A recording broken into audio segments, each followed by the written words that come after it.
Hello, New Prospect family. Welcome to RTB 2021 for June the 10th, 2021.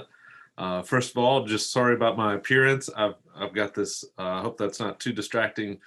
I had a place basal cell cut off the other day, so I'm going to be having this for probably the next 3 or 4 weeks that they told me. So I have to keep it bandaged for a while. So hopefully it's not too distracting. But let's launch into our text for today. So we've got June. For June the 10th, we've got Deuteronomy 15, Psalm 102, Isaiah 42, a great text, and then a really confusing text in Revelation 12. So why don't we launch right into Deuteronomy 15? So Deuteronomy 15, we're continuing kind of some prescriptions on Moses's prescriptions to the Israelites, again, as they're about to enter into the promised land. Much of what we find here in this text has been detailed already in the book of Leviticus 25, especially as regards to the sabbatical year. But again, remember that this is in the context of preaching, exhortation on the part of Moses. And so it's not just legal prescriptions. This is something given to the Israelites so that they might be the covenant people that God has called them to be in the promised land. What I'm really struck with here, though, is God's concern for within the covenant community of faith. For those who are impoverished, who are suffering economically and socially in this world. And of course, the ancient world was a very brutal place for people who did not have means. And of course, if you didn't have means, you are subject to often to enslavement. So if you could not pay your debts, you would often be put into indentured service of some sort. You also were in danger of starvation and other afflictions that come from being impoverished. And so what we see here in the sabbatical year and also in God's exhortations through Moses to the Israelites to care for the poor is God's concern for those who do not have. And again, you've heard me say this before, but I think that's a defining characteristic of God's people even today, that if you want to look at the health of God's people, oftentimes it is tied to in the Old Testament. And also, if you look at the words of Jesus in the New, God's concern or God's people's concern for those who are struggling in this world. So the sabbatical year was especially a gift to those who are impoverished in Israel because it provided a means for them to break out of that cycle of indentured servitude, because there's really no other way of paying off the debt. In that sense, if you are severely in debt, there was no other recourse usually than to hope for something like this sabbatical year every seventh year, and then of course the year of Jubilee in the 50th year. And of course, we've talked about this to a certain extent already in Leviticus 25. But I think the heart of that prescription for the sabbatical year is given in some of the exhortations in verses 6 and following. It talks about how the Lord will bless you and as he has promised you. So God is going to provide if they are faithful to the covenant. God was going to provide for Israel to the extent that they would be able to have enough wealth even to lend to those countries around them, but they would be able to provide for those among them. So there wouldn't be these kinds of indentured servitude types of situations. But then he gives some exhortations on just how you are as an individual Israelite to give, as an individual person of the covenant community. How are you to give? Well, you're to give generously, verse 10, and your heart shall not be grieved when you give to them. This is kind of like Paul's statement about being a cheerful giver, right?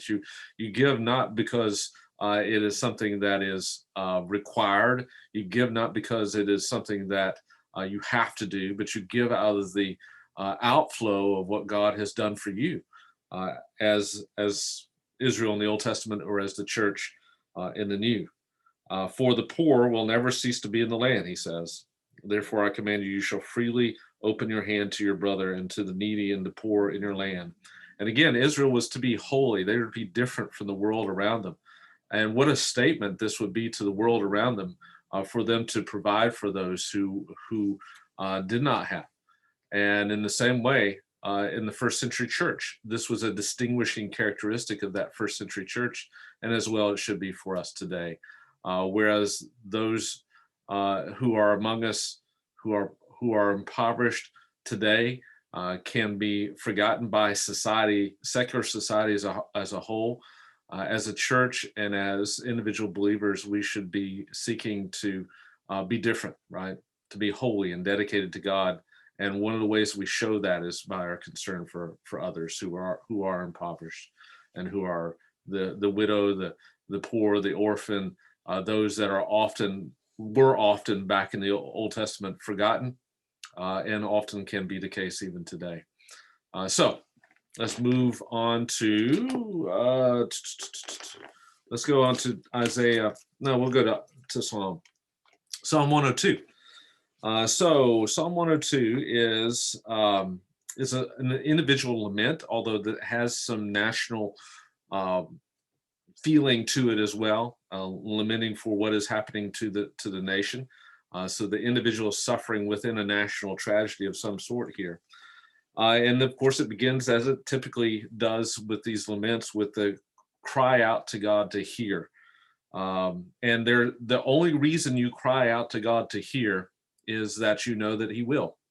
If you remember when we were talking about adoption as one of the metaphors for salvation in our sermon series, Amazing Grace, Amazing Gospel, looking at the different metaphors of salvation, we talked about adoption. And I began with that illustration of Russ Moore, former head of the SPC's Ethics and Religious Liberty Commission, and his wife going over to Russia to adopt two orphan boys in a Russian orphanage. And he talked about how the orphans did not cry anymore. It was a silent place. It was an eerie silence to walk into that orphanage. Well, the reason was, of course, is that babies learned that if they're not going to be heard, if nobody's going to address their need, they're not going to cry out.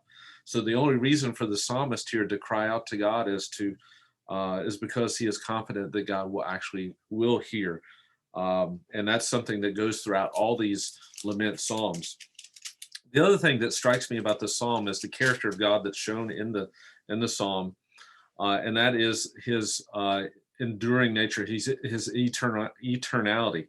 All other things will pass away. For instance, in the verse 25 and 26, he talks about the heavens and earth passing away, almost in a 2 Peter chapter 3 type of way, talking about how the old earth and heavens will pass away and the new heavens will come into be created or be recreated, I guess you could say.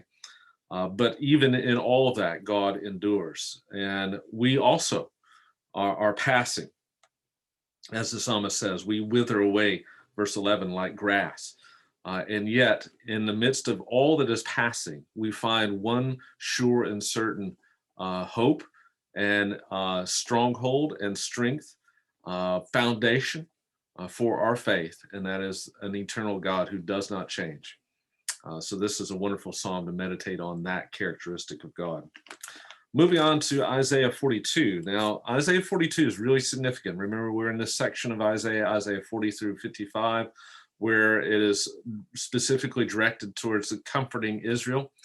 And also in Isaiah 40 through 55, we have famously 4 songs within this section of Isaiah, which are known as the servant songs. And while Jewish scholars would disagree with us, these 4 songs in Isaiah 42, 49, 50, and 53 are all songs that speak of ultimately a servant who is a Messiah. It's not Israel. For instance, it speaks of this servant suffering for Israel. How can Israel suffer for Israel? It doesn't work that way. This is a messianic king, and this fits into, I think, Jewish theology, frankly, because the king was seen as representing the nation. And so here we have this king, this servant. If you look at 2 Samuel 7, servant is a title. We've talked about this before. It's a messianic title. It's the title that goes to the Messiah most commonly. From that point onward in 2 Samuel 7 forward in the canon of Scripture. And so Isaiah 42, 49, 50, and 53 all are referring to, I think, a messianic king. And the New Testament writers certainly see it this way. Isaiah 53 especially is defining for the New Testament authors as they seek to understand and to express the work and the person of Jesus Christ. That is the second most cited text from the Old Testament in the New Testament, behind only Daniel chapter 7. But all these other servant songs are certainly cited as well. The other three are certainly cited as well by the New Testament authors. And this servant is not just any Davidic king. The servant, as we will see, is a servant that fulfills the role that Israel should have fulfilled. And he is one who will suffer for his people. And even as Isaiah 53 will talk about, become a sacrifice, a substitutionary sacrifice for his people. And each one of these songs speak of something of Jesus's person and work.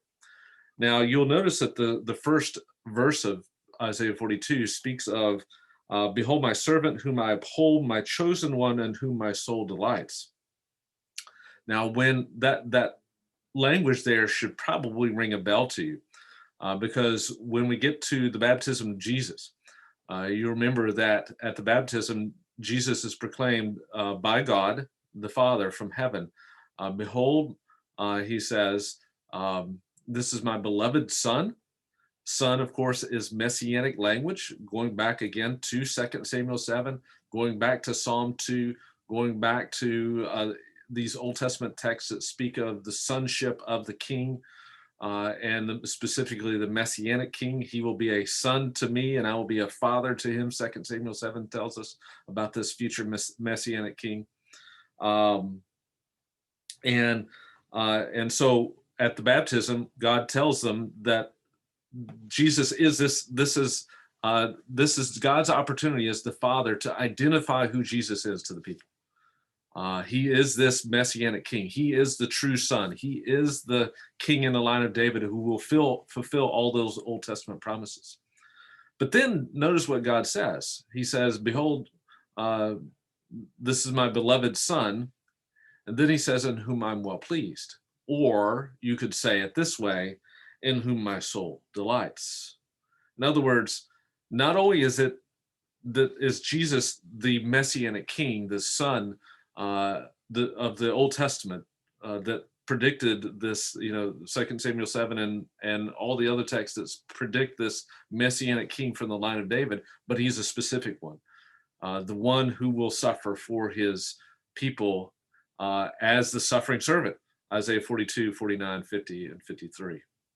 So at the baptism, Jesus is identified as the servant of these servant songs by God himself, no less. What else does it say about this servant?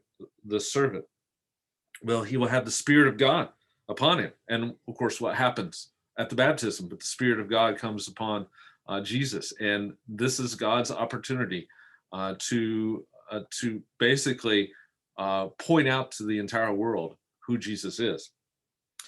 He will bring forth justice to the nations. This is, of course, what the Israelites believe the Messiah would ultimately do. Not only rule rightly in Israel, but also become a ruler of the entirety of the nations. A bruised reed he will not break, a dimly burning wick he will not extinguish. It speaks of his gentleness. And the coastlands will wait expectantly for his law. Coastlands is speaking usually speaks of distant places. Again, this shows the kind of the worldwide nature, the universal nature of this Messiah. But what I'm really love about this is, of course, if you read down to verse 6, I, the Lord, have called you in righteousness. So here's God the Father talking about the servant, the messianic king. I will hold you by the hand and watch over you. I will appoint you as a covenant to the people. Now, how can Israel be a covenant to Israel? So here is the messianic king who's going to be a covenant to the people. In other words, God's covenant relationship will be mediated through this servant, and he will be a light to the nations. Of course, this is Abrahamic language, isn't it? So through this messianic king, God's he will fulfill what Israel was supposed to be, that kingdom of priests and holy nation. um, and by the people of the Messiah, by being connected to him, will also fulfill that role to be the light to the nations, to open the blind eyes, to bring out prisoners from the dungeon, and all those who dwell in darkness from prison. So here's a beautiful prophecy, I think, of the servant who we know as Jesus Christ. We'll talk more about those servant songs as we get to Isaiah 49 and 50 and 53, but this is a great text in Isaiah 42. So let's move on finally to Revelation chapter 12. So this is a confusing text. So we're getting to a section of Revelation where we have some signs. Now we've just finished the seventh of the trumpets, and we still have we've gotten the seals as well, and we still have the bowls to be poured out as well. So we got these judgments that are being poured out.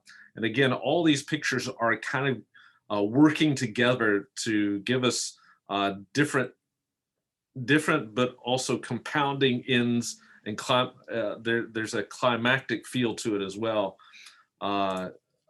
looking at the final days. But here, this vision of the woman and the dragon, it's a strange vision, right? But it's a vision that I think is, there's disputes on this, but I tend to see this beginning at the cross. So obviously what we find in Revelation is not chronological necessarily.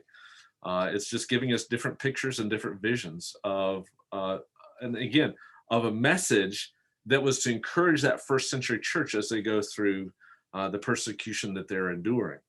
So there's this great sign that appears in heaven, and a woman clothed with the sun and the moon under her feet. On her head are the crown of 12 stars. You kind of have a similar picture of the dream from Joseph, right, of Israel. But I think this is more generally referring to God's people here. And then she is with child, and she cried, being in labor, and she gave in pain gave birth. So there's this child that comes forth, and a great red dragon. And of course, we know who this child is the Messiah.